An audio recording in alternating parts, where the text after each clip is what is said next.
સહકારિતા એક અલગ વિચાર છે અને સહકારિતા જે વિચાર છે પ્રજા કલ્યાણ માટેનું, લોકોનું ભલું કરવા માટેનું સૌથી સારું માધ્યમ જો કોઈ સમજાય સહકારિતા છે. અને પહેલી વખત આપણા દેશની ભારતની સરકારે એવું નક્કી કર્યું કે અર્થતંત્ર માટે સહકારિતા પણ હોવી જોઈએ. પહેલા અર્થતંત્ર એટલે કંપની સિવાયનો કોઈ વિચાર નતો. અર્થતંત્રમાં કોને? તો કંપનીઓ માટેની મિનિસ્ટ્રી, કંપની માટેનું કાયદો, કંપની માટે બધી વ્યવસ્થા, પણ સહકારિતા માટેની કોઈ મંત્રાલય પણ નહોતું. આઝાદીના આટલા વર્ષો પછી સહકારિતા માટેની મિનિસ્ટ્રી પણ નહોતી. આ દેશમાં પહેલી વખત એવો વિચાર કર્યો કે સામાન્ય ગામડાનો માણસ, ખેડૂત, પશુપાલક, કારીગર, ગરીબ માણસ એ તો કંપની સુધી પહોંચી શકતો નથી, એ કંપનીના શેરનો સહભાગી થતો નથી, એ તો સહકારિતા સાથે જોડાય છે અને સહકારી સંસ્થાનો સભ્ય બને છે. તો એને બળ આપવા માટે કરીને ભારત સરકારે, દેશના પ્રધાનમંત્રી મોદી સાહેબે પહેલી વાર મિનિસ્ટ્રી અલગ બનાવી. આ કામને કોઈ કરવા પડશે. તો આમાંથી કોઈને રામ વસી જાય અને કોઈને લાગે કે હું માત્ર જીવન મારા માટે નહીં પણ બીજાના ભલા માટે જીવું, એમ કરીને જો સહકારી સંસ્થા ઉભી કરે તો બનાસકાંઠા જિલ્લામાં સહકારિતા સમજેલા લોકો છે. જ્યાં સહકારિતા નથી સમજેલા ત્યાં સહકારી પ્રવૃત્તિ ઉભી કરવી અઘરું કામ છે. અહીંયા કરી શકાય. તમે શું કરી શકો? ખેડૂતો છે એ ખેતીના બધા પાકમાં વેલ્યુ એડિશન કરી શકે.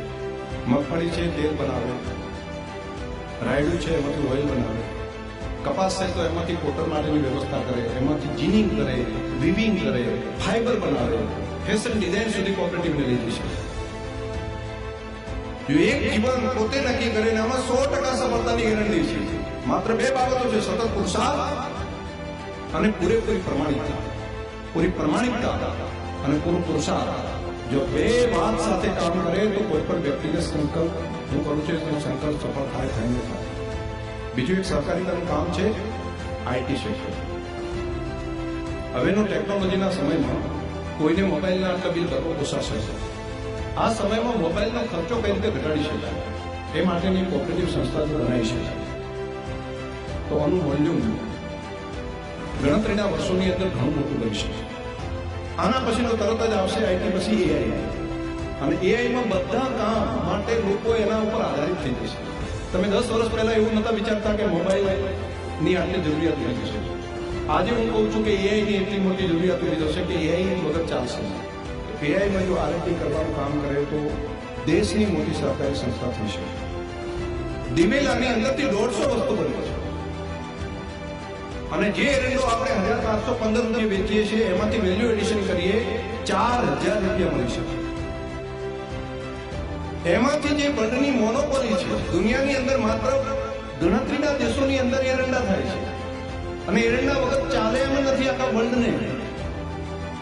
પરંતુ એ 1500 માંથી લીધેલા એરંડા એમાંથી દિવેલ બનાવે, એમાંથી કેક બનાવે, કેક બનાવી પછી વેલ્યુ એડિશન અલગ અલગ કરે. હવે એમાંથી ફાઈબર બની ગયું છે. 150 વસ્તુ એવી મોનોપોલી વાળી છે કે એના જો પૈસામાં ગણવા જાય તો 4000 રૂપિયા કરતા વધારે કિલોના થઈ શકે. એવું જ રણનું મીઠું છે. એમાં જો કોઈ સહકારિતાના આધાર પર જો કોઈ કામ કરવાનું ચાલુ કરી દે તો આખો દેશ એ સહકારિતાનું મીઠું ખાવા માટે તૈયાર છે.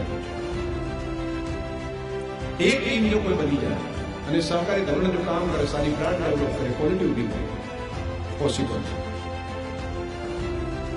એવું જ ગાય અને ભેંસનું જે સાણ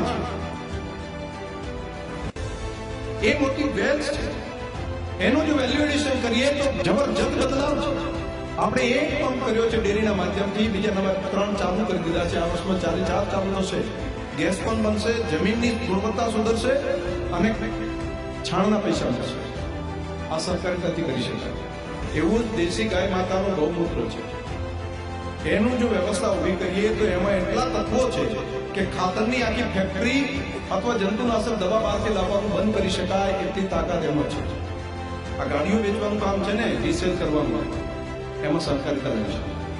ટ્રેક્ટરનું રિસેલ માટેની ઓનલાઈન એપ કરો તો વ્યવસ્થા થાય. દરેક ક્ષેત્રની અંદર તમે સહકારિતા કરી શકો. દરેક લોકો 100% સહકારિતાના ધોરણે જો કામ કરે તો ખેતી પણ સહકારિતાના ધોરણે કરી શકાય. એક ગામ જો નક્કી કરે કે આપણે સીધા કાઢી નાખવા છે, બધી જમીન ભેગી કરી દેવી, ખાલી સડગુલા પણ કાઢી નાખવાના.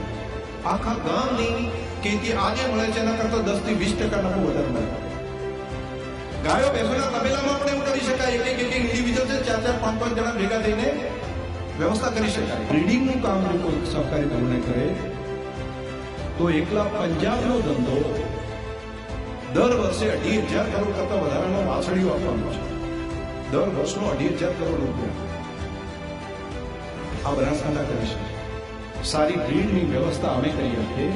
યુવાનો સહકારી ધોરણે અથવા નાની નાની મંડળીઓ બનાવીને જો બ્રીડિંગનું કામ કરે. આપણે ત્યાં જે ડોઝ આવ્યા છે એ 50 લીટર દૂધ HF ગાય રોજનું આપી શકે એવી ગાયના ડોઝ આપણી પાસે પહોંચી ગયા છે. અહીંયા બનાસની અંદર 50 લીટર વાળી ગાયો અહીંયા પહોંચી છે અને દેશી ગાય છે પણ 23 થી 30 લીટર દૂધ આપી થઈ શકે એ ડોઝ આપણી પાસે છે. આવી ઓપોર્ચ્યુનિટી ભારતના કોઈ જગ્યાએ નથી. અત્યારે 150 રૂપિયાની અંદર સોર્ટેડ સિમેન્ટ ડોઝ આખા દેશમાં કે આખી દુનિયામાં કોઈ જગ્યાએ નથી મળતો કે વાસળી જ જન્મે. અને આ ઉત્તરાયણના છેલ્લા દિવસે અહીંયા 2 મશીન આવી જશે કે જે ડોઝ આપવામાં આવે એની અંદરથી વાસળી જ જન્મે, પાડી જ જન્મે 90% જેટલી. એ પહેલો જિલ્લો જેના 700-800 રૂપિયા બહાર ઓપન માર્કેટમાં હોય એ આપણને 100-150 રૂપિયાની અંદર મળશે. આ સહકારિતાને કારણે છે. આ વ્યવસ્થા અહીંયા ઊભી કરી શકાય.